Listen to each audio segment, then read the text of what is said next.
안녕하십니까. 오늘부터 일주일간 뉴스공장 영장해설 전담 법무수석에서 무려 공장장 권한대행으로 승진한 이정렬입니다. 김어준 공장장의 이 목소리에 익숙해 계실 텐데 어색하지 않은가 싶은데요. 잘 부탁드립니다. 네, 문바라는 말이 있습니다. 문재인 대통령 지지자를 가리키는 비열한 용어죠. 그래서 별로 쓰고 싶진 않은데요. 이미 언론에 의해서 널리 알려진 터라 일단 쓰겠습니다. 수많은 정치인 지지자들이 있습니다. 하지만 바라는 용어가 붙은 것은 노바, 문바 뿐입니다. 반대 세력들에 의해 만들어진 프레임이죠. 이빠, 박바 이런 말은 안 하잖아요. 문바들이 좋아하는 글이 있다고 합니다. 문재인 대통령이 새정연 대표였던 시절 안도현 시인의 글을 인용해서 쓴 글이라고 하는데요. 일부를 읽어보겠습니다.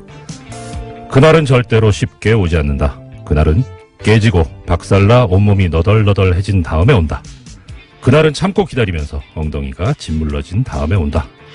그날은 그날을 고대하는 마음과 마음들이 뒤섞이고 걸러지고 나눠지고 침전되고 정리된 이후에 온다. 그날을 고대하시는 이분들 과연 비난받아야 할 사람들일까요? 문바들은 아직도 살얼음판을 걷는 기분이라고 합니다. 100년 이상 쌓여온 적폐들을 청산하려면 그 정도, 아니 그 이상의 시간이 필요할 테고 지금은 그 토대를 쌓아야 할 중요한 시기인데 그래서 정권이 바뀌었어도 마음껏 기뻐하지도 못하고 있다고 합니다. 지난 2012년 대선 이후부터 문재인 대통령 지지자들은 정치인들과 언론들의 잘못된 기사나 정보를 계속해서 체크하고 수정해왔다고 하네요. 이것은 시민들이 정치적으로 더 고급지게 각성해서 정치에 적극적으로 참여하는 정치 변화라고 그렇게 이야기들을 하고 있습니다. 이러한 거대한 정치 변화를 언론이, 정치인들이 단순히 정치인의 팬덤으로만 해석하는 것은 문바를 혐오로 몰고 가려는데 불과하다고 합니다. 정치인들과 언론인, 이들은 왜 이럴까요? 그들의 엘리트의식, 권위의식을 건드렸기 때문 아닐까 이렇게 이야기합니다. 문바라고 매도하는 것은 바로 그들의 히스테리 현상이라고도 하더군요. 정치인은 물론 언론들도 반드시 팩트체크를 하시고 틀렸을 때는 바로 수정하시라고 권하고 있습니다. 정치에 적극적으로 참여하시는 직접 민주주의의 구현자, 헌법 제1조 제2항에 쓰여진 것처럼 대한민국의 주권자로 행동하시는 사람들, 이들은 바라고 혐오되어야 할 사람들이 아니라고 합니다. 이들이 바로 국민이라는 것이죠. 위대한 대한민국 국민 여러분, 존경합니다. 메리 크리스마스. 이상 공장장 권한대행 이정렬 생각이었습니다. 고맙습니다.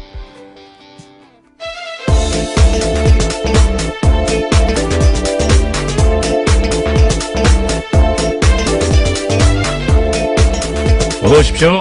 사인의 김은지입니다. 안녕하세요. 아이고, 그래서 여기 터줏대감이신데. 메리 크리스마스입니다. 예, 지금 크리스마스를 축하하기 전에 잘 부탁드립니다. 네. 좀 떨리네요. 예, 크리스마스라서 좋은 소식 많이 들고 왔어야 되는데요. 네. 또 계속해서 적폐 관련된 소식들이 많습니다. 예, 부탁드립니다. 첫 번째 소식 어떤 소식입니까? 네, 다스는 누구 겁니까? 라는 질문 뉴스공장에서 아주 오랫동안 던졌었는데요. 이 질문이 점점 답을 향해 달려가는 모양새입니다. 네. 지금까지 BBK와 다스 관련 검찰 수사가 4번에 걸쳐서 이뤄졌지만요. 네. 계속해서 내놓은 결론은 봐주기다라는 의심을 사고 있었는데요. 이번에는 검찰이 2개의 수사팀을 동시에 투입해서 BBK와 다스를 겨누고 있습니다. 첫 번째 사건은 BBK 사건, 투자 피해자들이 이명박 전 대통령과 김재수 전 LA 총영사를 직권남용 혐의로 고발한 건이고요. 네. 또 다른 건은 지난 22일에 출범한 다스 전담 수사팀입니다. 다스가 조성에 따른 비자금 120억 원의 주인을 밝히는 계획인데요. 검찰은 또 다른 비자금 120억 원을 발견하고도 이를 덮어준 의혹을 받고 있는 정호영 전 특검의 직무유기 혐의도 들여다볼 계획이라고 합니다. 예, 2가지 사건인데 앞에 사건은 피해자들에서 문제가 제기된 거고 두 번째는 지금 이제 검찰이 따로 보고 있는 건데 참 아이러니컬합니다. 특별검사가 원래 일반 검사들 조사도 했었는데 오히려 특별검사가 일반 검사에 의해서 조사를 받는 또 이것도 초유의 사태인 것 같아요. 네, 그렇죠. 그래서요, 정호영 특검 같은 경우에는 해명을 내놓기도 했는데요. 드디어 네. 자기 입장을 내놓은 겁니다. 네. 전담팀이 꾸려졌다는 소식 때문에 입장 자료를 낸 건데, 정 전 특검 같은 경우에는 특검법에 따른 수사 대상은 이전 대통령이 다스의 실질적 소유자인지 여부에 따라서 공직선거법 위반이 되는지 여부였다라고 밝히고 있는데요. 그러니까 자신은 철저하게 수사를 진행했는데 이명박 전 대통령이 소유자라는 증거를 찾을 수 없었다라고 밝혔습니다. 액면상으로는 맞는 말씀이긴 한데 사실 이 당시에 이 BBK라든가 다스 관련해가지고 나왔던 것이 국민들의 의혹이 워낙 컸기 때문에 그래서 그런 여망으로 특별검사까지 나왔던 거잖아요. 그러면 국민들이 납득할 수 있고 국민들의 갈증을 풀어줄 수 있는 수사가 됐었어야 하는데 뭐 액면상으로 지금 이 정호영 특검 쪽에서 하시는 말씀이 맞다고 하더라도 국민들의 기대는 너무 못 미친 그런 네. 결과가 아니었나 싶습니다. 게다가 내부자들 증언들이 계속해서 나오고 있는데요. 당시에 수사 제대로 안 했다라는 것들은 네. 꽤 있기 때문에요. 그 당시에 정말 제대로 수사했는지에 대해서 의문이 남을 수밖에 없는 것 같습니다. 예, 그 내부자들이 이렇게 양심적으로 말씀해 주신 건 감사하긴 한데, 이명박 전 대통령 입장에서 보면, 사람 관리 좀 잘하시지 왜 이렇게 의리가 없을까요? 네, 그래서 그 내부자들도 이번에 검찰 조사를 받았다라는 보도도 나오고 있는데요. 네. 김종백 씨라고 이상은 다스 회장의 운전기사였던 것으로 알려진 인사입니다. 이분 같은 경우에는 굉장히 양심 고백을 많이 했었는데요. 네. 의미 있는 진술들이 많습니다. 네. 그래서 검찰이 지난 21일에 불러서 조사를 했다라고 하는데 JTBC 보도에 따르면 120억 원 관련된 다스 비자금 의혹으로 불렀다라고 하지만요. 김종백 씨가 저랑 통화를 했었는데요. 밝힌 디테일이 좀 다릅니다. 자신은 직권남용 혐의로 조사받았다라면서요. 그 혐의가 아니라 140억 관련된 거다라고 강조를 하시더라고요. 그리고 꽤 수사가 많이 되어 있고 그 검찰 수사의 아주 기본적인 자료들은 시사인 보도였다라는 이야기를 강조해달라고 하시더군요. 시사인의 김은지 기자님 보도였죠? 예, 저기 주진우 기자 보도이긴 했는데요. 같은 팀이시잖아요. 예, 그렇죠. 네, 예, 좋은 정통 시사주간지 시사인에서 보도했던 이 김종백 씨 사건 관련 기사 한번 또 찾아봤으면 좋겠습니다. 자, 그 다음 소식은요? 예, 하나 더 전해드리면요. 네. 또 검찰이 공소시효를 좀 다르게 판단하고 있다라는 JTBC 보도도 있습니다. 그러니까 140억 원 관련된 공소시효는요, 이제까지는 곧 2월 달이면 종료된다라고 알려져 있었는데요. 검찰이 다르게 판단했다라고 합니다. 대통령 재직 중에 발생한 혐의는 공소시효가 정지된다라고 판단해서요. 이와 관련해서는 이명박 전 대통령이 현직일 때 그 사건이 있었다라고 판단해서요. 2020년까지 공소시효를 판단했다라고 합니다. 예. 이게 140억이 조성되고 횡령된 것이 만약에 이제 대통령 취임 전이었으면 아까 말씀하셨던 대로 중간에만 빠지니까 그렇게 되는데 이 대통령 재직 중에 지금 국가기관을 동원해서 140억 원을 덮으라고 했다는 거잖아요. 예, 이런 직권남용 혐의는 지금 저 결론은 맞는데 JTBC 보도를 저도 봤었거든요. 들었는데 사실 우리 JTBC가 우리 뉴스공장에서 뭘 이야기를 하시면 이제 한 2달쯤 후에 단독 보도를 내시잖아요. 근데 보면은 12월 단독인 건 같아요. 예, 뭐 최초 단독인지는 잘 모르겠지만 아무튼 그런데 여기 나와 있는 것 중에 이제 내란 외환죄를 제외한 대통령의 재직 중 범죄에 대해서는 공소시효가 정지된다. 이게 근거가 헌법재판소 결정이다. 이렇게 보도가 나오더라고요. 근데 뭐 제가 JTB 좋아하는데요. 이거는 헌법재판소 결정이 근거가 아니고 헌법에 있습니다. 헌법에. 예, 법에 있는 건데 이거 좀 너무 열심히 보신 거 아닌가? 예, 전직 판사님이 어떤 특기가 오늘 굉장히 나오는 중인 것 같은데요. 네. 네.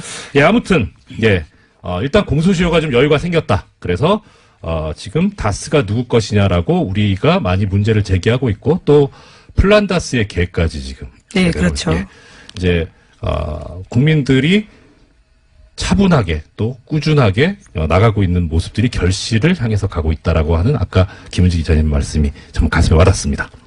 예, 다음 소식은요? 네, 지난 20일 이원종 전 청와대 비서실장이 검찰에 소환돼서 조사를 받았습니다. 박근혜 정부에서 1억 5천만 원의 국정원 특수활동비를 받았다라고 자백했다라는 건데요. 이 전 실장은 특활비 수수 내역은 물론이고요. 사용처까지 자세히 적힌 자술서를 들고 검찰에 냈다라고 합니다. 이원종 전 실장 같은 경우에는 재임 기간이 지난해 5월부터 10월까지인데요. 이 전 실장은 취임 직후부터 석 달 동안 매달 5천만 원씩 모두 1억 5천만 원의 국정원 특수활동비를 받았다라고 합니다. 그리고 나서는 국정농단 의혹이 불거지자 이 전 실장은 급하게 일을 중단시켰다라고 하는데요. 검찰은 이 전 실장의 구체적인 진술을 토대로 이번 주로 예정된 구치소 방문 조사에서 박근혜 전 대통령을 상대로 관련된 의혹을 집중 추궁할 계획이라고 합니다. 이것도 아까랑 비슷한 맥락인데 왜 이렇게 의리가 없을까요? 참.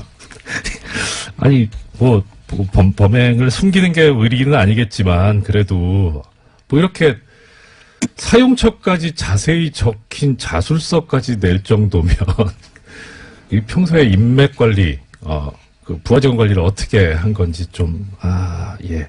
어느 뭐로 보나 문제가 있었던 시기가 아닌가 싶고요. 네, 박근혜 전 대통령 같은 경우에는 탄핵 심판 내내 단 한 푼도 사적으로 쓴 돈 없다. 그런 돈 없다라고 주장했었는데요. 이런 네. 돈이 너무 끝없이 나오고 있기 때문에 좀 당황스럽습니다. 어떻게 보면, 죄송합니다. 어떻게 보면 그 왕년에 김기춘 전 비서실장이 국회에서 나왔던 이야기가 생각이 나더라고요. 대통령의 모든 생활이 다 공적이다. 그래서 관저에서도 업무를 본다. 네, 그러니까 7시간 관련된 해명 때 그렇게 이야기했었죠. 예, 그렇죠. 그러니까 본인은 사적으로 쓴 돈이 없다라고 하는 건 사적으로 쓰는 것도 다 공적인 활동이기 때문에 그래서 그렇게 말씀하신 거 아닌가. 아주 이런 그 창의적인 아이디어는 우리 법정에서 변론을 하시는 변호사님들이 반드시 배워야 한다는. 네, 정말 창의적입니다. 네, 하지만 이게 해외 활동 특수 공작비들이었잖아요. 정말 네, 결과적으로 그렇죠. 이런 식으로 국가 안보에도 영향을 미쳤던 보수 세력이라고 하는 것들에 대해서요. 다시금 생각할 수밖에 없는 것 같습니다. 그 얼마 전에 저희 사는 동네가 제가 구체적으로 밝힐 수는 없고 서초구 쪽인데 거기 이제 뭐 동네에 이제 친분 있는 분들 상당히 그 많이 이야기들 하세요. 그분은 이제 평생 1번만 찍어 오신 분들, 소위. 근데 그분들이 이야기하신 게 그거예요. 그분들이 상당히 중요하게 생각하는 가치가 교양, 품위 이런 거거든요. 뭐 협동, 근면, 성실. 그런데 이 전 정부에 이거 보면 교양과 품위하고 너무 동떨어져 있으니까 그렇죠. 그런 거에 실망을 해서 그래서 사실 그분들이 하시는 말씀이 그거예요. 어디 가서 이 사람들을 보수 세력이라고 하지 마라. 진짜 보수는 우린데 정말 부끄럽다. 이런 말씀을 하시더라고요. 그래서 저는 잘은 모르겠는데 한번 기회가 있으면은 전달해 보겠다고 그렇게 말씀드렸었는데 오늘 전달할 기회가 생겼네요. 네. 예, 그 다음 소식은요? 네, 이른바 성완종 리스트로 재판을 받은 홍준표 자유한국당 대표와 이완구 전 국무총리의 무죄가 확정됐습니다. 지난주 금요일이었는데요. 고 전 성완종 회장의 자원외교 관련 수사를 받다가 영장심사 하루 전에 이른바 성완종 리스트를 남기고 목숨을 끊은 지 2년 반 만입니다. 대법원 판단인데 두 사람은 모두 1심에서는 유죄가 인정됐습니다. 각각 징역 1년 6개월과 징역 8월에 집행유예 2년을 선고받은 바가 있는데요. 그런데 2심에서 뒤집어졌습니다. 나란히 무죄를 받았었는데요. 법원의 판단은 좀 달랐습니다. 홍준표 대표 같은 경우에는 금품 전단자로 지목됐던 윤 씨의 진술에 일관성이 없다라고 판단을 했었고요.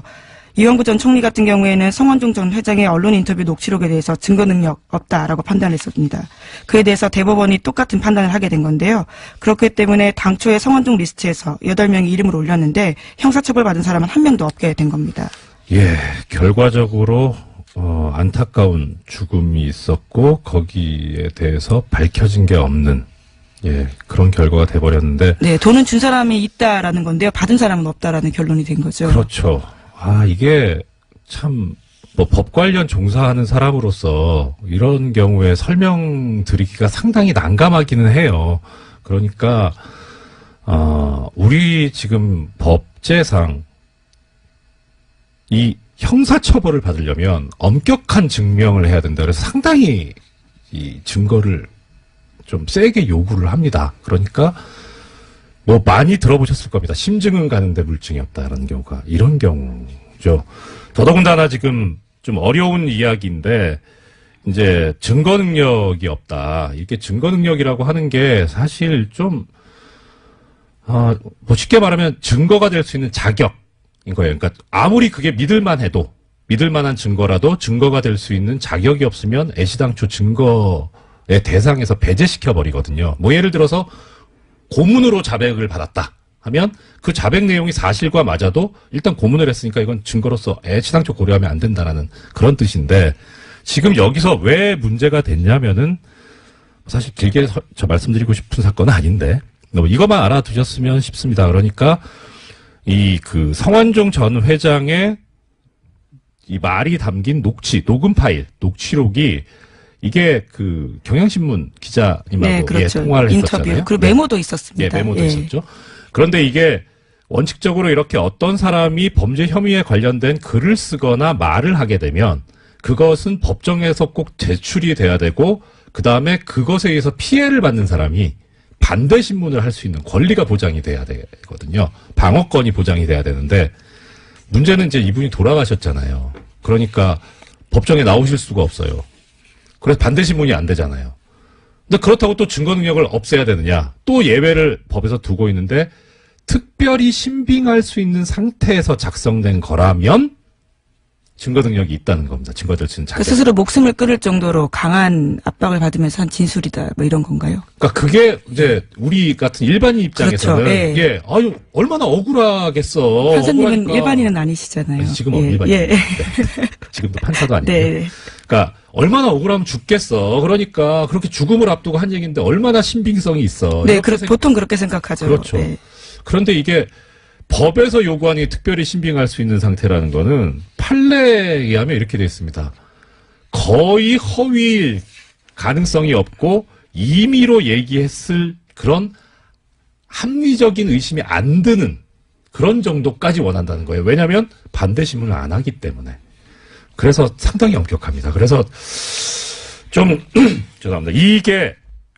이 판결은 사실 좀 예상이 되기는 했었어요. 이 법조인들 사이에서 무죄 나올 것 같다 싶었는데 과연 옳은 판결인가라는 생각은 들어요. 그래서 결론적으로 이 판결을 보면서 들었던 생각이 이렇게 국민들하고 판결하고 괴리가 생기는데 만약에 판결 자체의 문제면 이 사법부를 뭐 어떻게 정리를 해야 되고 근데 이거는 법의 문제거든요.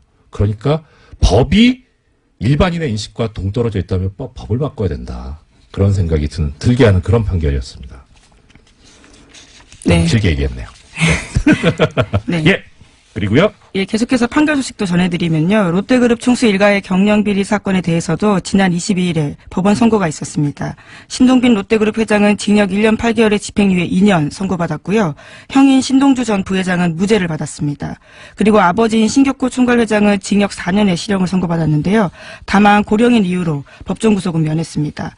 재판부는 신동빈 회장에 대해서 회사에 손해 끼친 혐의 등에 대해서 징역 10년 선고해달라는 검찰의 요청에 대해서 일부만 인정을 한 건데요. 이렇게 이유를 밝혔습니다. 이 사건은 기업 사유와의 단면이 분명하게 드러난 사건이다라고 하면서도요. 하지만 우리 사회와 국가 경제 발전에 실질적으로 기여할 수 있는 기회를 부여하는 게 필요하다라면서 형 집행을 유예했다라고 밝혔습니다. 저기 김주 기자님 말문이 막히신 거죠. 그러게요. 예. 예. 이 지금 말씀을 듣고 계시는 청취자님들께서도 아마 그러실 것 같은데 저도 이거 보면서 기가 막히더라고요. 이것도 참 창의적인 판결 이유였습니다. 우리 사회와 국가 경제 발전에 실질적으로 기여할 수 있는 기회를 부여하는 게 필요하다. 그게 왜 법원이어야 되는지에 대해서 좀 잘 이해가 안 가는데요. 그러니까 실질적으로 기여했다도 웃긴 건데, 예. 근데 기여할 수 있는 기회를 부여하는 게 필요하다면 이런 기회를 부여받지 말아야 될 피고인은 세상에 누가 있을까요? 이런 식이면 누가 실형을 받고 누가 처벌을 받습니까? 아직도 법원이 재벌 편향적인 판결에서 정신을 못 차리고 헤매고 있다는 전형적인 근거가 되는 판결입니다, 이게. 뭐, 무죄, 유죄, 이거는 솔직히 제가 지난주에 워낙 판결이 많이 나와가지고 이거저거 보다가 여기까지는 판결문을 못 봤어요. 그래서 왜 무죄인지까지는 제가 분석을 못 했는데 집행유예가 나오는 근거가 된 이 한 문장. 국가 경제 발전에 실질적으로 기여할 수 있는 기회를 부여해야 된다. 이거요. 대통령이 사면을 할 때도 이런 식으로 사면하면 안 돼요. 그런데 하물며 엄격하게 법을 집행해야 되는 법원이 이런 식으로 재판을 한다면 어떻게 합니까? 2017년의 법원 정말 실망입니다. 빨리 실망스러운 거 넘어가죠. 네, 그 뒤에 하나 더 있습니다. 네. 네. 넥슨으로부터 이른바 공짜 주식 받아서 뇌물죄가 인정됐던 진경준 전 검사장 기억하실 텐데요. 주식 대박이라는 단어로 유명합니다. 이에 대해서 대법원이 뇌물에 해당하지 않는다라는 판단을 내렸습니다. 뇌물로 보기에는 대가성이나 직무 관련성이 막연하다라는 건데요. 진경준 전 검사장 같은 경우에는 지난 2005년에 친구인 김정주 대표에게 4억 2,500만 원 빌려서 넥슨 주식 산 다음에 100억 원이 넘는 시세 차익 올렸습니다. 뿐만 아니라요. 넥슨에서 승용차도 제공받고요. 가족여행, 하와이 같은 데를 가는데요. 경비까지 받은 혐의가 포함됐습니다. 하지만 1심에서는 대가성이 없다라고 판단했지만요. 2심에서는 뇌물 혐의 있다라면서 징역 7년 선고했거든요. 근데 이를 다시 대법원이 뒤집은 겁니다. 예, 이것도 일반인의 생각과 법이 괴리가 있는 네, 친구 사이라면 돈을 이렇게 줘도 되는 건가라는 생각이 들게 되죠. 그렇죠. 그런 말씀 많이 하시더라고요. 그래서 참 화 많이 나시죠. 이게 근데 이게 해보면 법이 너무 엄격하게 돼 있어서 그러니까 적어도 어느 정도 관련성이 있어야 된다는 게 법이랑 지금 판례가 지금까지 요구해 왔던 거거든요. 그래서 좀 이것도 어느 정도 좀 1심 판결의 무게가 실리지 않을까라는 생각을 했는데 걱정은 항상 현실이 된다고 그것도 그렇게 됐어요. 근데 저는 여기서 좀 신경 써야 될 부분이 이거라고 생각합니다. 그러니까 지금 쉽게 말하면 이 진경준 전 검사장 사건, 물론 이제 이게 다시 파기돼서 환송이 됐는데 거기서 또 어떤 다른 증거가 나오고 다른 법리가 나와서 유죄가 될지는 모르겠어요. 뭐 그것까지는 지금 예단할 수는 없는데 문제는 이 사건에 지금 현재까지 나타나 있는 본질은 그겁니다. 그러니까 쉽게 말해서 보험 드는 거 있잖아요. 그렇죠. 예. 네. 그러니까 언제 내가 무슨 일을 당할지 모르니까 보험을 드는 그런 차원에서 돈을 줬다. 예. 시체물을 먹인다. 예. 네. 또 빠다칠한다. 뭐 이런 표현도 쓰는데 하여튼 예. 그게 범죄가 뇌물죄가 안 돼요. 그래서 기억하시겠습니다. 벤스 검사 사건 있었습니다. 예, 그렇죠. 그래서 반성적으로 나온 얘기게 소위 김영란법이에요. 그때 사랑의 징표다 뭐 이런 이야기를 했었었죠. 기가 찼죠. 예. 네, 사랑도 참 비싸게 해요. 그건 그렇고. 그래서 우리가 이 판결에서 생각해봐야 될 부분은 김영란법을 지켜야 된다라는 거죠. 네, 관련해서 재미있는 기사가 하나 있더라고요. 좀 오래된 기사긴 한데 12월 7일자 더 PR이라는 매체에서 나온 기사입니다. 저 처음 봐요. 네, 김영란법 시행으로 맡겼던 민간기업 언론재단의 기자 해외 연수 사업이 재개될 가능성이 열렸다라는 내용인데요. 예. 관련해서는 이제 완화 조치로 해석될 수 있어서 관계부처가 어떻게 할지 보인다라는 건데요. 예. 최근에 윤영찬 국민소통수석이 청와대 출입기자단 송년회 자리에서 이와 관련된 이야기를 밝혔다라고 합니다. 예. 이게 참 재밌습니다.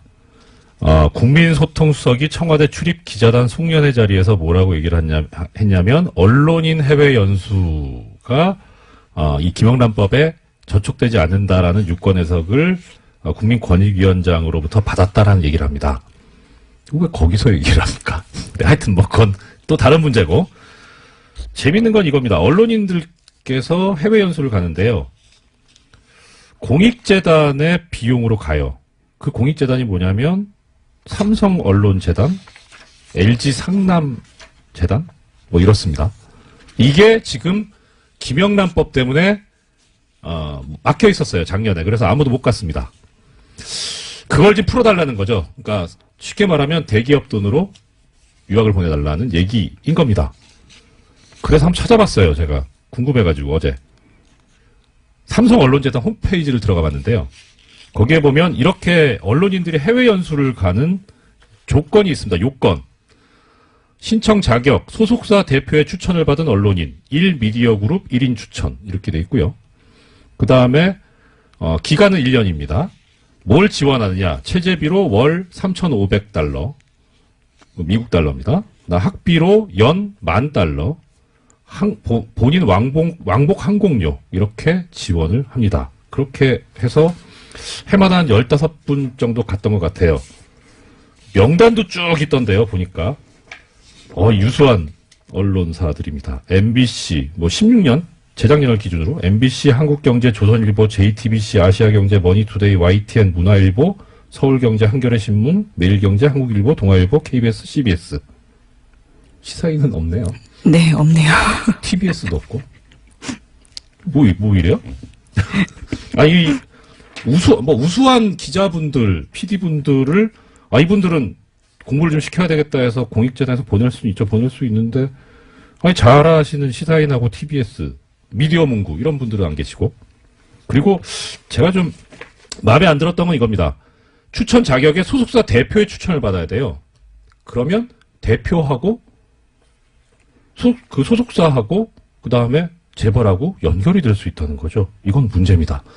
예, 하다 보니까 벌써 시간이 이렇게 됐네요. 요거 제가 좀 더 조사해가지고 내일 다시 한번 하도록 하겠습니다. 더 전해주실 소식이 있는데, 김은지 기자님께서도, 김은지 기자님도 오늘 보내드리고 내일 네. 다시 또 말씀 이어 듣도록 하겠습니다. 하겠습니다. 지금까지 예, 시사인 김은지였습니다. 감사합니다. 고맙습니다. 국민 여러분, 여러분의 gem둥이 M입니다. 제가 오늘 복된 성탄을 맞았어. 교회 장로로서 꼭 당부드리고 싶은 것은 사람은 착해야 한다. 거짓말 같은 거 좀 하지 말고, 그리고 무엇보다 돈 밝히지 말아야 한다. 저는 그런 확신을 막 가지고 있는 겁니다. 그래야 산타 할배가 선물을 맞추시는 겁니다. 부디 아름답고 복된 크리스마스 되시기 바랍니다. 메리 크리스마스. 예, 여러분 복된 크리스마스 되시기 바랍니다. 2017년 이제 한 주 남았습니다. 그런데 여의도 정가는 여전히 지금 뜨거운 상황이죠. 연말 전국 혼란 상황을 짚어보고 2018년 새해 전국을 전망해보는 시간을 갖도록 하겠습니다. 전문가 두 분을 모셨습니다. 박시영 윈지코리아 부대표님, 그리고 배종찬 리서치 본부장님 모셨습니다. 어서 오십시오. 네, 반갑습니다. 메리 크리스마스. 좀 전에 우리 MB 각하님의 말씀을 들었는데, 네. 네. 갑자기 크리스마스가 좀 더 경건해지는 느낌. 저만 그런지 모르겠습니다. 네, 뭐, 이 정도 하고요. 자, 지금 국민의당 상황이 상당히 급박하게 돌아가고 있는 것 같습니다. 바른정당과 통합 추진을 하기로 하고, 안철수 대표 쪽에서, 전 당원 투표를 27일부터 30일까지 나흘간 진행하기로 결정이 됐는데, 이게 국민의당 당무위원회에서 결정이 됐다면서요. 이게 네. 어떤 배경으로 된 건지. 당무회의는 이제 그 당 대표가 대개는 이제 보직들을 임명하지 않습니까? 각 네네. 당에. 네. 그렇기 때문에 이제 대표하고 가까운 분들이 당무위원회 위원으로 많이 구성이 됩니다. 그러다 보니까 이제 70여 명 정도 당무위원 정족수가 있는데 48명이 투표를 해서 45명이 찬성을 해서 인터넷 지금 전 당원 투표를 발의하기로 네네. 이렇게 이제 결정을 내린 거죠. 네. 뉘앙스가, 대표가 결정했는데 대표가 주는 보직에 있는 분들만 하신다면. 아니, 그러니까 주로는 그렇습니다. 주로요? 예. 그 다른 의미도 있는 것이 이 여론을 살펴보면 지금 국민의당 지지율이 매우 낮거든요. 예. 뭔가 변화는 있어야 된다라는 것도 또 당무위원들도 공감할 수밖에는 없었을 것으로 보여지고, 이것이 네네. 또 전 당원 투표를 해야 되는 것은 통합을 하는 것은 그만큼 중요한 이슈가 될 수밖에 없거든요. 예. 그렇다면 적어도 당 대표가 의중을 가지고 있고 의향을 가지고 있다면 전 당원들을 대상으로 물어는 봐야 된다라는 것도 고려가 된 것으로 보여집니다. 예. 그런데 저는 이런 질문을 한번 드려보겠습니다. 저는 뭐 관심 있는 게 이제 법조문 이런 거라. 네. 국민의당 당원 당규를 봤는데요. 예. 이 통합에 관한 거는 전당대회를 거치게 그렇게 돼 있더라고요. 네, 그렇죠. 그래서 그럼 이 전 당원 투표하고 전당대회하고의 관계는 어떻게 되는 거죠? 직접적 관계는 사실 없습니다. 그러니까 전당대에서 당 해산과 관련된 통합과 네. 관련된 것은 의결하게 돼 있는데 지금 갑자기 전 당원 투표를 제기한 배경에는 전당대에서 우위를 점하려는 안철수 대표의 어떤 합당에 대한 추인을 받고자 하는 정치적 행위죠. 명분을 쌓기 위해서. 왜냐하면 전당원 투표를 붙이면 네. 아무래도 투표율이 굉장히 낮거든요. 과거에도 보면 한 20% 수준 정도일 텐데 네네. 그렇게 된다면 반대 측에서는 지지자들이 참여를 하지 않을 거고 지금 이미 그 반대파 의원들은 그렇게 종용을 하고 있고요. 그렇다 보면 안철수 대표를 지지하는 분들 중심으로 투표를 하게 될 거고 거기에서 긍정적인 여론이 형성이 된다면 전당대에서 합당을 추인하는 쪽으로 어떤 흐름을 형성하는데 이 전당원 투표를 활용했다 이렇게 보여집니다. 이런 고민도 있을 것 같아요. 네네네. 이 전당원 투표가 아니라 전당대회를 하게 될 건 시간도 많이 걸리거든요. 예. 언제 그것을 하느냐. 예. 또 오랜 시간 동안 통합 문제를 다루다 보면 또 당내 갈등이 불거질 수가 있거든요. 그러면 이것이 자칫 우리가 컨벤션 효과라고 해서 예. 전당대회를 치르게 되면 지지율이 올랐네? 이래야 되는데 오히려 막 갈등이 불거지면서 예. 서로 싸우는 모습이 연출되면 예. 지방선거를 앞두고 당의 경쟁력이 오히려 더 약화되고 지지율이 내려갈 수도 있는 그런 고민도 분명히 또 포함됐을 것으로 보입니다. 예. 그런데요, 실질적으로 전당대회를 개최하는 것이 물리적으로 굉장히 오래 걸리지 않습니다. 실질적으로 한 달 이내면 충분히 할 수가 있고요.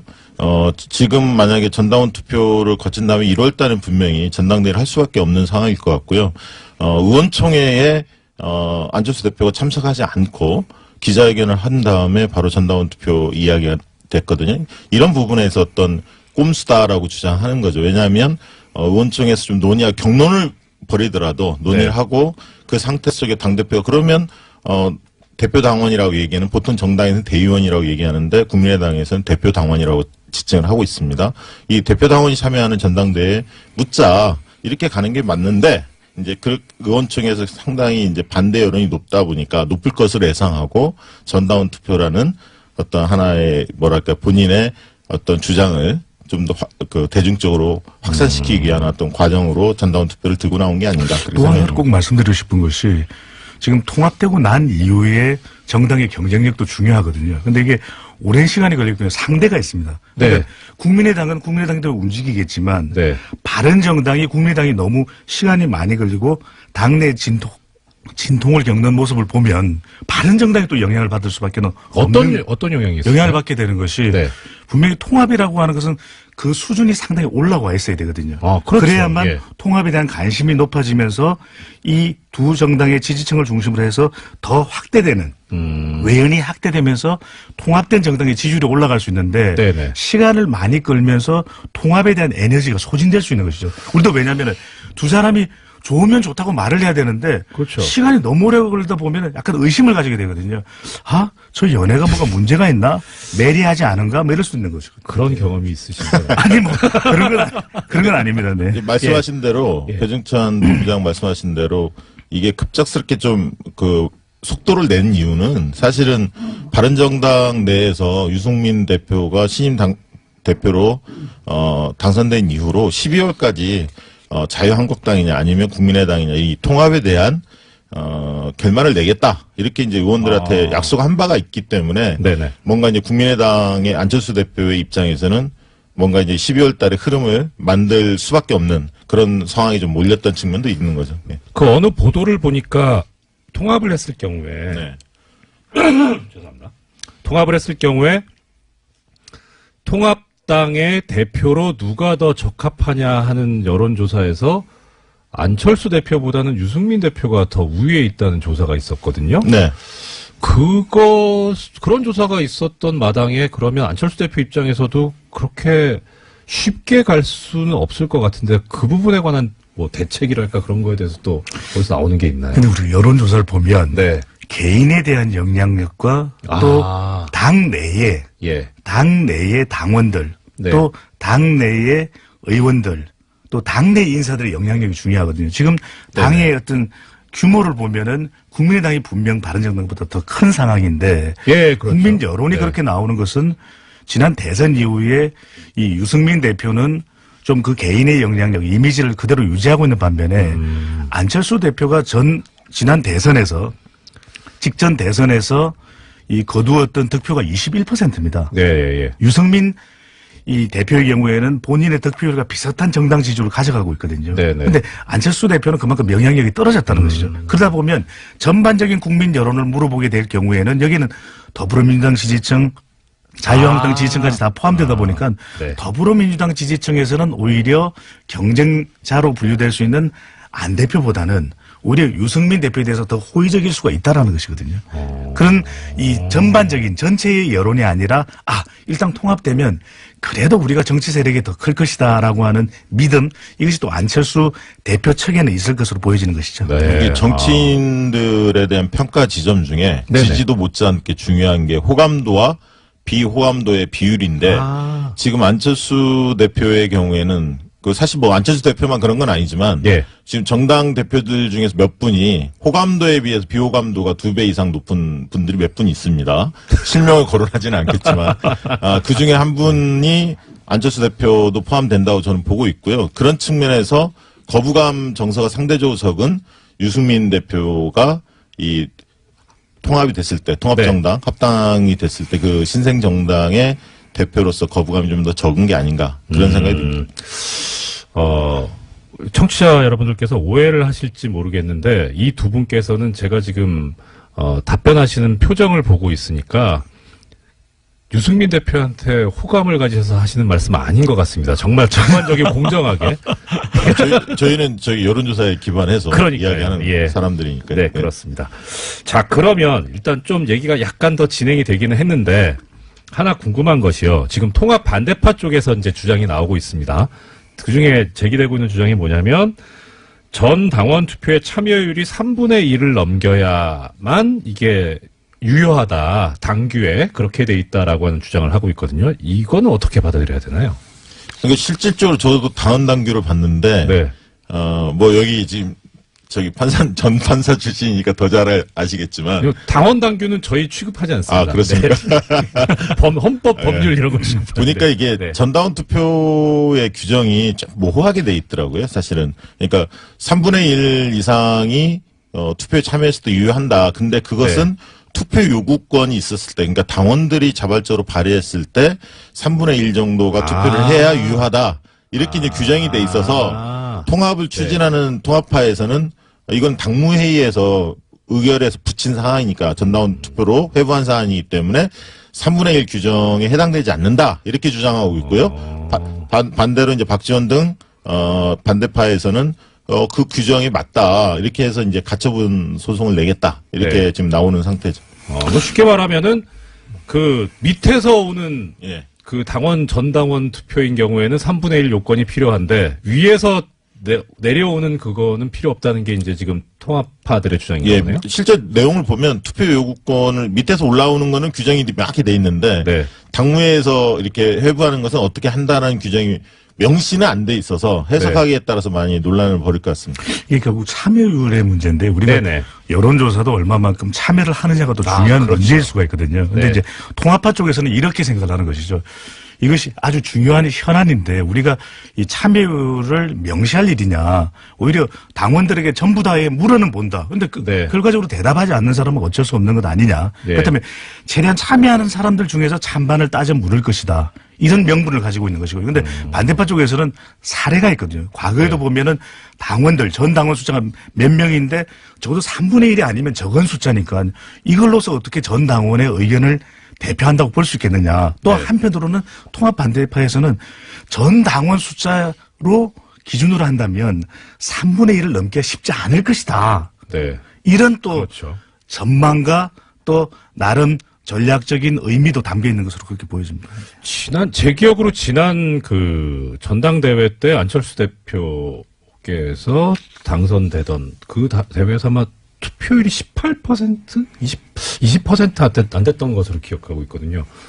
그럼 당선되는데도 그랬는데 이런 신임 투표인 경우에 이거 그러니까 3분의 1 넘기가 쉽지는 않을 쉽진 것 않죠. 같습니다. 3분의 1은 못 넘을 거다라고 예측하는 사람들이 당내에서도 뭐 대다수인 것 같고요. 그러니까 아까 했던 기존에 이제 전당대회 같은 경우는 대표당원 흔히 얘기하는 대의원들이 참여하기 때문에 조금 더 참가율이 높지만 네. 이 전당원 투표의 경우에는 좀 더 낮습니다. 투표율 예. 자체가. 그래서 대략 20% 선에서 투표율이 되지 않을까 그렇게 예상들을 많이 하고 있습니다. 그래서 어떤 예. 방식으로 하느냐도 궁금하실 텐데 참여를 높이기 위한 일단 명분은 또 노력은 하고 있는 것이거든요. 27일, 28일은 이 중앙선관위에서 관리하는 온라인 K-보팅으로 진행을 하고 네. 또 29일, 30일은 29일, 30일은 온라인을 합니다. 네. 온라인이 아니라 ARS 예. 조사를 해서 31일 날 발표하는 걸로 그렇게 되어 있습니다. 자, 뭐 국민의당이 워낙 이게 지금 급박하게 돌아가고 있어서 얘기를 오래 했습니다만 사실 지지율에 비해서 너무 많은 시간을 부여한 거 아닌가 싶습니다. 불공정하죠? 예. 뭐 그렇더라도 파트너인 그 바른정당 이야기 아까 잠깐 해주셨는데요. 여기 뭐 지금 통합과 관련해서 탈당도 지금 얘기가 나오고 있다는데 그건 또 무슨 네. 말입니까? 그러니까 바른정당의 지금 국회의원 숫자가 11명입니다. 네. 11명 중에 2명의 탈당설이 지금 나오고 있죠. 아. 예를 들면 언론에서 나오고 있지만 김세연 네. 부산 금정구 네. 그다음에 이제 인천 서구 쪽에 있는 이학재 네. 두 의원이 탈당할 가능성이 높다. 이렇게 좀 전망치가 나오고 있고 남경필 지사하고 원희룡 지사 두 분을 또 현역 단체장으로 갖고 있는데 광역단체장 두 분인데 남경필 지사의 경우에도 1월 내에 탈당하고 한국당으로 복당할 가능성이 높다. 이렇게 좀 전망이 나오고 있고 실제 그런 분위기가 감지되고 있습니다. 아, 그렇습니까? 예, 그리고 원희룡 지사의 경우에도 통합에는 찬성하지 않고 국민의당 통합에는 합류하지 않고 네. 무소속으로 나가든가 뭐 한국당으로 가든가 왜냐하면 이제 제주도 같은 경우는 무소속으로도 충분히 그 승부를 볼 수 있는 데거든요. 네, 무소속이 많이 됐었죠. 많이 됐었으니까요. 이제 그런 차이는 있고 또 오세훈 전 의원의 경우에도 국민의당과의 통합 대열에는 합류하지 않을 그런 어떤 전망이 예상되고 있기 때문에 실질적으로 바른정당의 전력에 거의 절반 정도가 이탈한다 이렇게 보여집니다. 그러면 이게 무슨 영향을 미치냐면 네. 이 1월 한 15일에서 25일 사이에 국민의당이 결국 전당대회를 할 가능성이 높은데요. 왜냐하면 지금 상태로 봉합은 불가능합니다. 결국 전당대회에서 진검승부를 겨룰 수밖에 없는 상황인데 이 바른정당의 이 연초의 흐름이 국민의당 전당대회에 영향을 미칠 가능성이 상당히 크죠. 오히려 바른정당의 절반 정도가 이탈한다고 친다면 왜냐하면 배지들이야 11명 중에 2명이 나가지만 거물급인 그 오세훈 남경필 원희룡은 상당히 중요한 인물이란 말이죠. 영향 크게 미친다는 말이죠. 그분들이 만약 이탈한다면 이제 국민의당 중립지대에 있는 분들, 그러니까 통합파도 아니고 반대파도 아니고 유보층에 있는 분들의 표심이 그럴 바엔 왜 합치지? 라는 목소리가 상당히 높아질 가능성이 있습니다. 저 같아도 그럴 것 같아요. 그게 목소리와 힘이 필요한데, 몸집이 필요한데, 안 계신다면. 우리가 통합이라는 게 그래서 여론조사를 실시하더라도 대선 직전에 통합을 한다. 후보 간에 뭐 연대를 한다. 이런 것들은 상당히 적극적으로 선거를 앞두고 있기 때문에 대선 전에도 그런 이야기들이 많이 나오지 않았습니까? 그런데 당대당이 아직 지방선거를 앞두고는 있지만 통합이 되기 위해서는 이념도 좀 비슷해야 되고 정책 성격도 좀 닮아 있어야 되고 또 인물들 간의 융화도 돼야 되거든요. 이게 되는 것이냐라는 이야기가 지금 이 본물처럼 또 터져 나오고 있는 부분이고. 근데 중요한 것은 이 여의도 정치권의 의견도 중요하지만 지역 내에서의 또 이 지지층들의 유권자들의 의견도 상당히 중요하거든요. 그게 사실 제일 중요한 거 아닙니까? 그러니까 영남권에서는 오히려 바른정당으로 있는 것이 내년 지방선거에 더 유리할 수 있다. 그럼 이들은 통합되는 국민의당에 몸담고 있기보다는 오히려 이탈해서 무소속이나 좀 눈치를 보다 자유한국당 쪽으로 옮겨갈 기회를 잡는 것이 더 나을 수도 있다는 것이거든요. 그렇기 때문에 이 통합에서 중요한 것이 얼마만큼 이 바닥으로부터 이탈을 최소화할 수 있는 명분을 만들 수 있는지가 상당히 중요했는데 그 부분이 흔들린 것이 지금 통합에서 계속해서 이 비판적인 목소리가 나오고 있는 이유로 보여집니다. 그러니까 바른정당이 대선 이후에 어떤 그 보수 혁신을 주창을 했는데 실질적으로 국민들한테 비친 모습은 자유한국당하고 뭐가 다르지? 라는 부분들에 대한 명쾌한 답을 주지 못했다는 거죠. 그러니까 주요 현안에 대한 입장도 그렇고 국회에서 주요 의제들을 다룰 때 법안을 통과할 때 거의 자유한국당하고 보조를 맞췄거든요. 그렇다면 보수혁신 말만 보수혁신이지 실제 보여준 게 뭐냐? 이런 어떤 물음표가 생겼고 그런 측면에서 본다면 그러면 오히려 자유한국당이 보수의 본류이기 때문에 보수층의 그 마음들이 바른정당에 좀 갔다가 다시 자유한국당 쪽으로 옮겨가는 게 아닌가. 특히 영남 같은 경우는 거의 보수층들이 바른정당이 영남에서 지지율이 별로 좋지 않습니다. 실질적으로. 거의 자유한국당 쪽으로 지금 쏠리고 있거든요.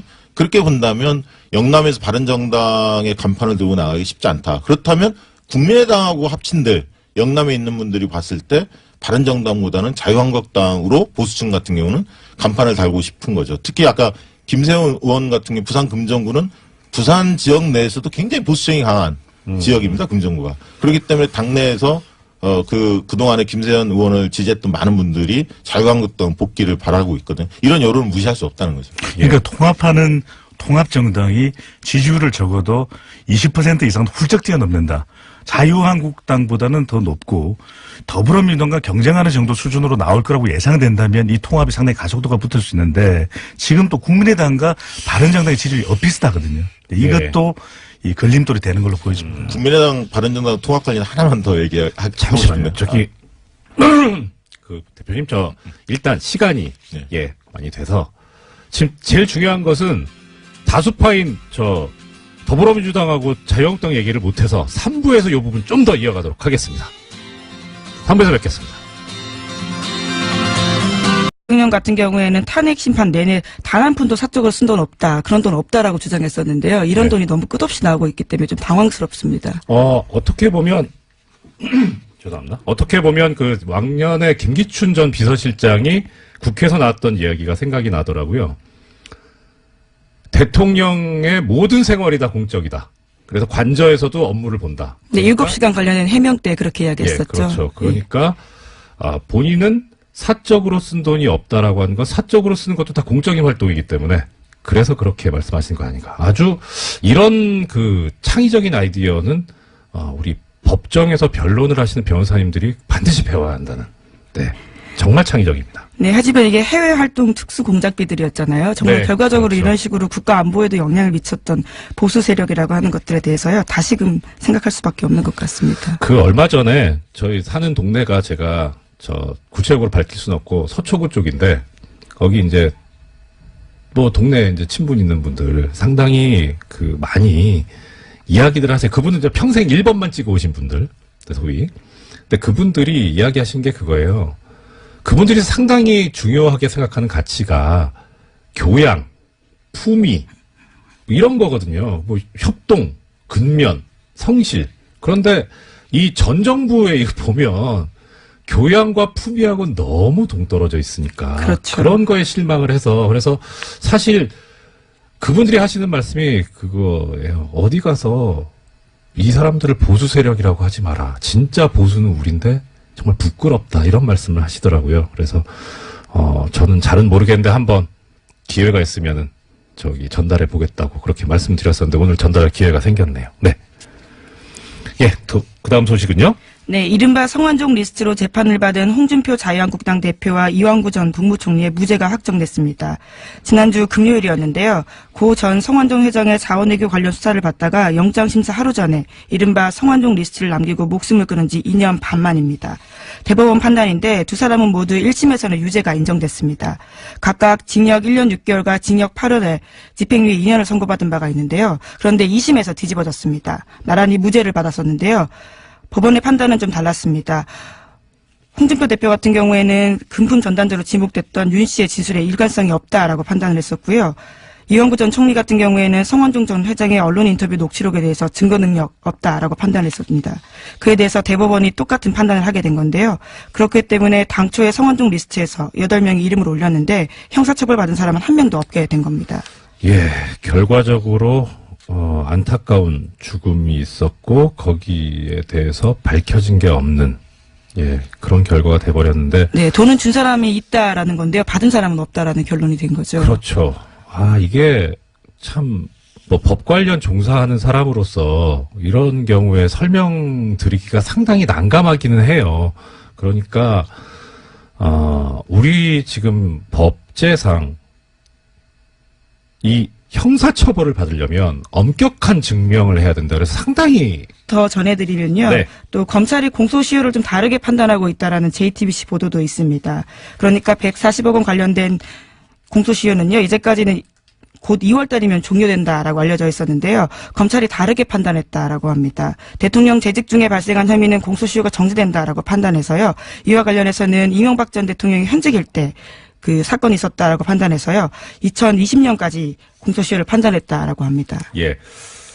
이게 140억이 조성되고 횡령된 것이 만약에 이제 대통령 취임 전이었으면 아까 말씀하셨던 대로 중간에만 빠지니까 그렇게 되는데 이 대통령 재직 중에 지금 국가기관을 동원해서 140억 원을 덮으라고 했다는 거잖아요. 예, 이런 직권남용 혐의는 지금 저 결론은 맞는데 JTBC 보도를 저도 봤었거든요. 들었는데 사실 우리 JTBC가 우리 뉴스공장에서 뭘 이야기를 하시면 이제 한 2달쯤 후에 단독 보도를 내시잖아요. 근데 보면은 12월 단독인 건 같아요. 예, 뭐 최초 단독인지는 잘 모르겠지만 아무튼 그런데 여기 나와 있는 것 중에 이제 내란 외환죄를 제외한 대통령의 재직 중 범죄에 대해서는 공소시효가 정지된다. 이게 근거가 헌법재판소 결정이다. 이렇게 보도가 나오더라고요. 근데 뭐 제가 JTB 좋아하는데요. 이거는 헌법재판소 결정이 근거가 아니고 헌법에 있어, 헌법에. 예, 법에 있는 건데 이거 좀 너무 열심히 보신 거 아닌가? 예, 전직 판사님이 어떤 특기가 오늘 굉장히 나오는 중인 것 같은데요. 네. 네. 예, 아무튼 일단 공소시효가 좀 여유가 생겼다. 그래서 지금 다스가 누구 것이냐라고 우리가 많이 문제를 제기하고 있고 또 플란다스의 개까지 지금. 네, 제대로, 그렇죠. 예, 이제 국민들이 차분하게 또 꾸준하게 나가고 있는 모습들이 결실을 향해서 가고 있다라고 하는 아까 김은지 기자님 말씀이 좀 가슴에 와닿습니다. 예, 다음 소식은요? 네, 지난 22일 이원종 전 청와대 비서실장이 검찰에 소환돼서 조사를 받았습니다. 박근혜 정부에서 1억 5천만 원의 국정원 특수활동비를 받았다라고 자백했다라는 건데요. 이 전 실장은 특활비 수수 내역은 물론이고요. 사용처까지 자세히 적힌 자술서를 들고 검찰에 냈다라고 합니다.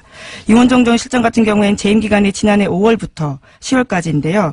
이 전 실장은 취임 직후부터 석 달 동안 매달 5천만 원씩 모두 1억 5천만 원의 국정원 특수활동비를 받았다라고 합니다. 그리고 나서는 국정농단 의혹이 불거지자 이 전 실장은 급하게 일을 중단시켰다라고 하는데요. 검찰은 이 전 실장의 구체적인 진술을 토대로 이번 주로 예정된 구치소 방문 조사에서 박근혜 전 대통령을 상대로 관련된 의혹을 집중 추궁할 계획이라고 합니다. 이것도 아까랑 비슷한 맥락인데 왜 이렇게 의리가 없을까요? 참.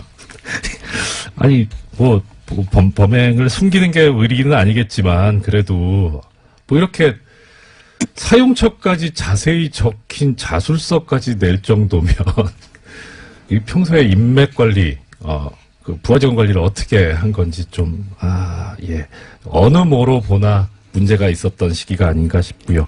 네, 박근혜 전 대통령 점점 답을 향해 달려가는 모양새입니다. 네. 지금까지 BBK와 다스 관련 검찰 수사가 4번에 걸쳐서 이뤄졌지만요. 네. 계속해서 내놓은 결론은 봐주기다라는 의심을 사고 있었는데요. 이번에는 검찰이 2개의 수사팀을 동시에 투입해서 BBK와 다스를 겨누고 있습니다. 첫 번째 사건은 BBK 사건 투자 피해자들이 이명박 전 대통령과 김재수 전 LA 총영사를 직권남용 혐의로 고발한 건이고요. 네. 또 다른 건은 지난 22일에 출범한 다스 전담 수사팀입니다. 다스가 조성에 따른 비자금 120억 원의 주인을 밝히는 계획인데요. 검찰은 또 다른 비자금 120억 원을 발견하고도 이를 덮어준 의혹을 받고 있는 정호영 전 특검의 직무유기 혐의도 들여다볼 계획이라고 합니다. 예, 두 가지 사건인데 앞에 사건은 피해자들에서 문제가 제기된 거고 두 번째는 지금 이제 검찰이 따로 보고 있는 건데 참 아이러니컬합니다. 특별검사가 원래 일반 검사들 조사도 했었는데 오히려 특별검사가 일반 검사에 의해서 조사를 받는 또 이것도 초유의 사태인 것 같아요. 네, 그렇죠. 그래서요, 정호영 특검 같은 경우에는 해명을 내놓기도 했는데요. 드디어 네. 자기 입장을 내놓은 겁니다. 네. 전단팀이 꾸려졌다는 소식 때문에 입장 자료를 낸 건데, 정 전 특검 같은 경우에는 특검법에 따른 수사 대상은 이 전 대통령이 다스의 실질적 소유자인지 여부에 따라서 공직선거법 위반이 되는지 여부였다라고 밝히고 있는데요. 그러니까 자신은 철저하게 수사를 진행했는데, 이명박 전 대통령이 소유자라는 증거를 찾을 수 없었다라고 밝혔습니다. 뭐 액면상으로는 맞는 말씀이긴 한데 사실 이 당시에 이 BBK라든가 다스 관련해가지고 나왔던 것이 국민들의 의혹이 워낙 컸기 때문에 그래서 그런 여망으로 특별검사까지 나왔던 거잖아요.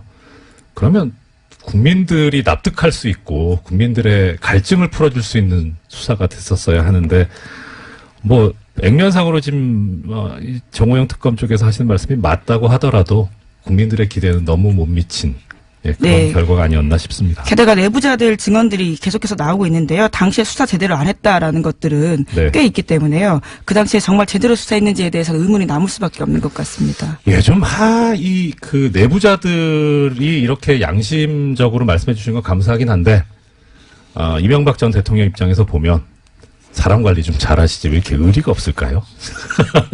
네, 그래서 그 내부자들도 이번에 검찰 조사를 받았다라는 보도도 나오고 있는데요. 네. 김종백 씨라고 이상은 다스 회장의 운전기사였던 것으로 알려진 인사입니다. 이분 같은 경우에는 굉장히 양심 고백을 많이 했었는데요. 네. 의미 있는 진술들이 많습니다. 네. 그래서 검찰이 지난 21일에 불러서 조사를 했다라고 하는데 JTBC 보도에 따르면 120억 원 관련된 다스 비자금 의혹으로 불렀다라고 하지만요. 김종백 씨가 저랑 통화를 했었는데요. 밝힌 디테일이 좀 다릅니다. 자신은 직권남용 혐의로 조사받았다라면서요. 그 혐의가 아니라 140억 관련된 거다라고 강조를 하시더라고요. 그리고 꽤 수사가 많이 되어 있고 그 검찰 수사의 아주 기본적인 자료들은 시사인 보도였다라는 이야기를 강조해달라고 하시더군요. 시사인의 김은지 기자님 보도였죠? 예, 저기 주진우 기자 보도이긴 했는데요. 같은 팀이시잖아요. 예, 그렇죠. 네, 예, 좋은 정통 시사주간지 시사인에서 보도했던 이 김종백 씨 사건 관련 기사 한번 또 찾아봤으면 좋겠습니다.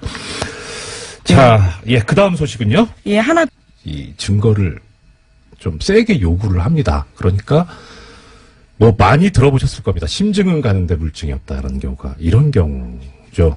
더더군다나 지금 좀 어려운 이야기인데 이제 증거 능력이 없다. 이게 증거 능력이라고 하는 게 사실 좀 뭐 쉽게 말하면 증거가 될 수 있는 자격인 거예요. 그러니까 아무리 그게 믿을만해도 믿을만한 증거라도 증거가 될 수 있는 자격이 없으면 애시당초 증거의 대상에서 배제시켜 버리거든요. 뭐 예를 들어서 고문으로 자백을 받았다 하면 그 자백 내용이 사실과 맞아도 일단 고문을 했으니까 이건 증거로서 애시당초 고려하면 안 된다라는 그런 뜻인데 지금 여기서 왜 문제가 됐냐면은 사실 길게 저 말씀드리고 싶은 사건은 아닌데 이것만 알아두셨으면 싶습니다. 그러니까 이 그 성완종 전 회장의 이 말이 담긴 녹음 파일, 녹취록이 이게 그 경향신문 기자님하고 네, 그렇죠. 통화를 인터뷰. 했었잖아요. 그리고 메모도 있었습니다. 메모도 있었죠. 그런데 이게 원칙적으로 이렇게 어떤 사람이 범죄 혐의에 관련된 글을 쓰거나 말을 하게 되면 그것은 법정에서 꼭 제출이 돼야 되고 그 다음에 그것에 의해서 피해를 받는 사람이 반대 신문을 할 수 있는 권리가 보장이 돼야 되거든요. 방어권이 보장이 돼야 되는데 문제는 이제 이분이 돌아가셨잖아요. 그러니까 법정에 나오실 수가 없어요. 그래서 반대 신문이 안 되잖아요. 근데 그렇다고 또 증거 능력을 없애야 되느냐? 또 예외를 법에서 두고 있는데 특별히 신빙할 수 있는 상태에서 작성된 거라면 증거 능력이 있다는 겁니다. 증거될 수 있는 자격. 스스로 목숨을 끊을 정도로 강한 압박을 받으면서 한 진술이다. 뭐 이런 건가요? 그러니까 그게 이제 우리 같은 일반인 입장에서는 그렇죠. 예. 이게 아유 얼마나 억울하겠어. 판사님은 억울하니까. 일반인은 아니시잖아요. 아니, 지금 예. 일반인. 예. 네. 지금도 판사도 아니고. 네. 그러니까 얼마나 억울하면 죽겠어. 그러니까 그렇게 죽음을 앞두고 한 얘기인데 얼마나 신빙성이 있어. 네, 이렇게 보통 그렇게 생각하죠. 그렇죠. 네. 그런데 이게 법에서 요구하니 특별히 신빙할 수 있는 상태라는 거는 판례에 의하면 이렇게 되어 있습니다.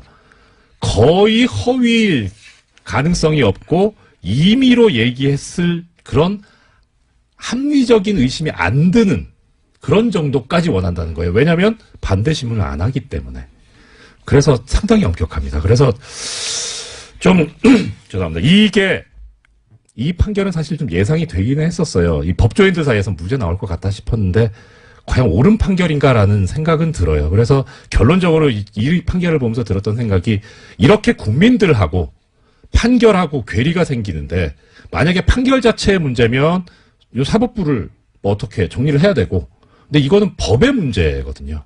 그러니까 법이 일반인의 인식과 동떨어져 있다면 법을 바꿔야 된다. 그런 생각이 들게 하는 그런 판결이었습니다. 네. 길게 얘기했네요. 네. 예. 그리고요. 예, 계속해서 판결 소식도 전해드리면요. 롯데그룹 총수 일가의 경영비리 사건에 대해서도 지난 22일에 법원 선고가 있었습니다. 신동빈 롯데그룹 회장은 징역 1년 8개월의 집행유예 2년 선고받았고요.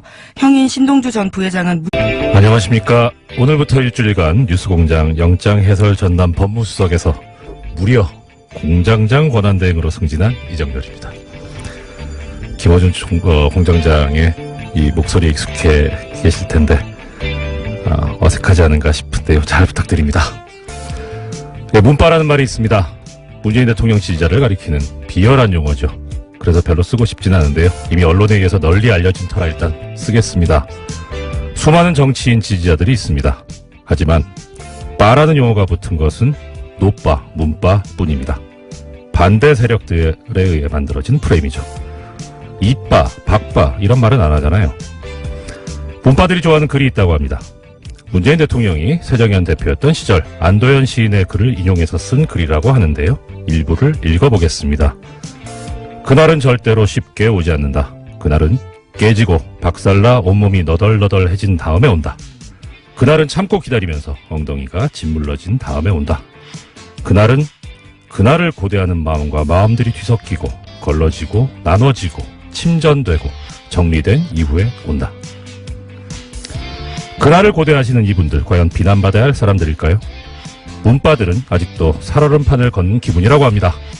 100년 이상 쌓여온 적폐들을 청산하려면 그 정도 아니 그 이상의 시간이 필요할 테고 지금은 그 토대를 쌓아야 할 중요한 시기인데 그래서 정권이 바뀌었어도 마음껏 기뻐하지도 못하고 있다고 합니다. 지난 2012년 대선 이후부터 문재인 대통령 지지자들은 정치인들과 언론들의 잘못된 기사나 정보를 계속해서 체크하고 수정해왔다고 하네요. 이것은 시민들이 정치적으로 더 고급지게 각성해서 정치에 적극적으로 참여하는 정치 변화라고 그렇게 이야기들을 하고 있습니다. 이러한 거대한 정치 변화를 언론이, 정치인들이 단순히 정치인의 팬덤으로만 해석하는 것은 문바를 혐오로 몰고 가려는데 불과하다고 합니다. 정치인들과 언론인, 이들은 왜 이럴까요? 그들의 엘리트의식, 권위의식을 건드렸기 때문 아닐까, 이렇게 이야기합니다. 문바라고 매도하는 것은 바로 그들의 히스테리 현상이라고도 하더군요. 정치인은 물론 언론들도 반드시 팩트체크를 하시고 틀렸을 때는 바로 수정하시라고 권하고 있습니다. 정치에 적극적으로 참여하시는 직접민주주의의 구현자, 헌법 제1조 제2항에 쓰여진 것처럼 대한민국의 주권자로 행동하시는 사람들, 이들은 빠라고 혐오되어야 할 사람들이 아니라고 합니다. 이들이 바로 국민이라는 것이죠. 위대한 대한민국 국민 여러분, 존경합니다. 메리 크리스마스. 이상 공장장 권한대행 이정열 생각이었습니다. 고맙습니다.